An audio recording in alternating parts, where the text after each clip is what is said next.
በዲሞክራሲያዊ ባህል ግንባታ ላይ የተፎካካሪ ፓርቲዎች አቋም ምንድነው? የኑሮ ውድነትን ፖለቲካ ውሳኔ ያመጣውና በፖለቲካ ውሳኔ ሊቀለበስ የሚችል ነው ብለን እናምናለን። በሐሳባችን የምንመራ ከሌሎች ጥሩ ነገር የምንማር ሌሎችን ደግሞ የምናስተምር ኃይሎች እንደሆነን ከሩቅ ናፋቂነት ወደ ሀገር በቀል ሐሳብ ኩራት መመለስ እንዳለባቸው ብልጽግና ይመክራቸዋል።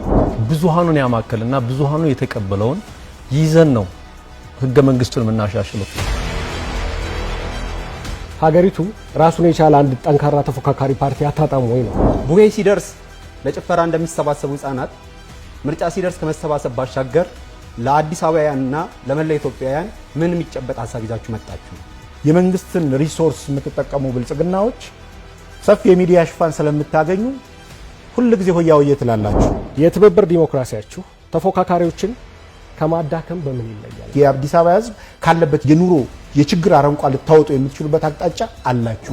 የኑሮ ውድነት ችግር የፖሊሲ ወይም የብልጽግና ፖሊሲ ያመነጨው ችግር አይደለም። ብዙ ባህሪያት አሉ። የግለሰቦች መብት በተከበረ ቁጥር የቡድኖች መብት እየተከበረ ነው የሚሄደው።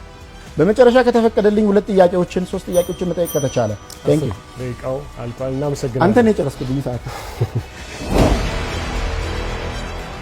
የብሔራዊ ምክክር ኮሚሽንን እኛ ነን ያቋቋም ነው የሚል አንስቷል። እንደዚህ አይነት ውሸት እያወራን ኢትዮጵያችንን ማነጽ አንችልም።